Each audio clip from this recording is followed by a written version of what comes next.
Quand la presse est prise entre le marteau et l'enclume, c'est le pouvoir et l'économie qui, lui, dictent la loi, au point de l'étrangler financièrement au moindre couac. Après quoi, on est surpris et on s'étonne de cette mauvaise presse qui va là, mais à l'encontre de tout. Et blabla, plus d'une conscience, au point de se faire passer pour une presse stupide et cupide dont raffolent toutes les dictatures du monde. Culture que nous ne saurions intégrer, même pas à la baïonnette. Bien qu'on soit pris souvent entre le marteau et l'enclume.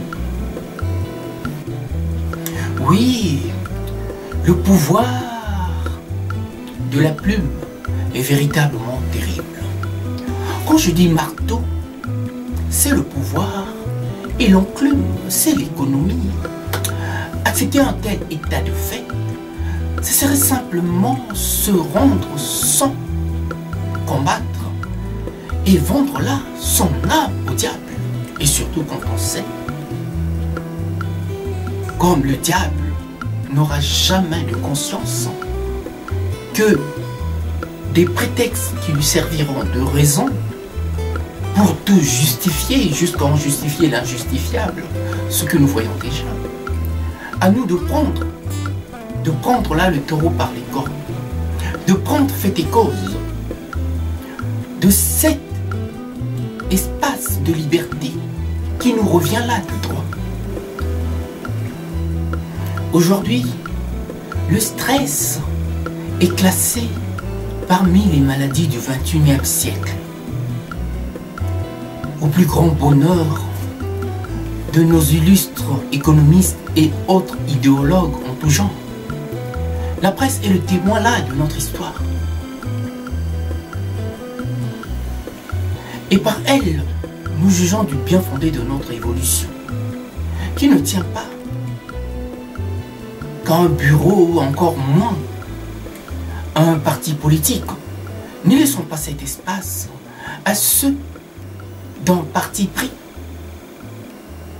que sont le pouvoir et l'économie, de peur de les voir un jour s'ériger là, mais en une véritable multinationale dont on n'aura plus prise, sans autant jouer là avec les mots comme j'aime tant le faire. La presse, c'est le goût effréné d'une liberté toujours mais remise en cause, mais jamais égalée. Je pourrais aussi dire jamais torpillée par qui que ce soit. Un véritable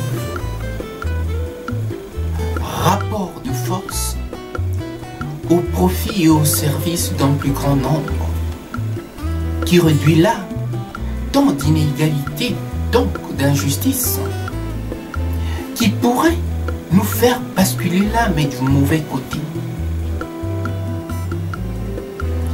et faire perdre à l'humanité tout son équilibre, ce qui nous entraînerait dans un chaos mais sans précédent, où les plus forts auront mainmise sur tout et le monde devrait et deviendrait une véritable poudrière contrôlée par ces tout-puissants et quelques poches de résistance dont nous deviendrons automatiquement des esclaves au profit d'une cause qui nous dessert.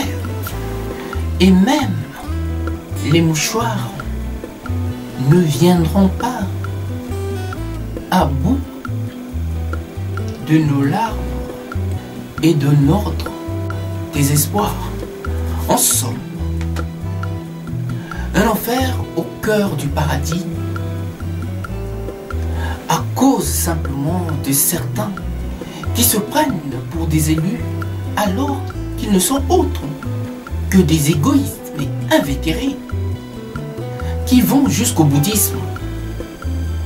À nous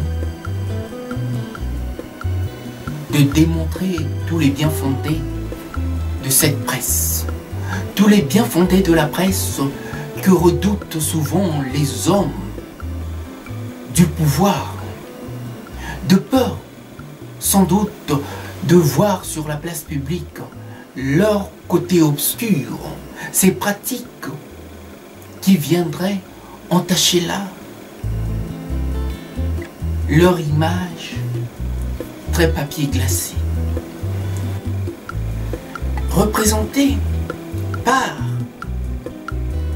ces richissimes fortunes qui ont pris là l'habitude de faire la pluie et le beau temps, qui pèsent mais de tout leur poids pour faire basculer la justice de leur côté, quitte à faire simplement plier la presse par l'entremise du pouvoir en place.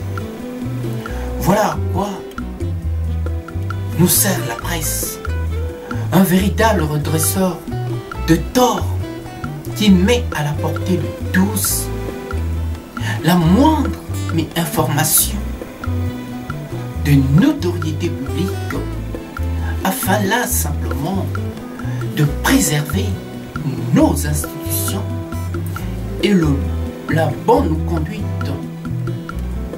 d'un état de droit dans un mieux vivre ensemble. À bon entendeur, salut.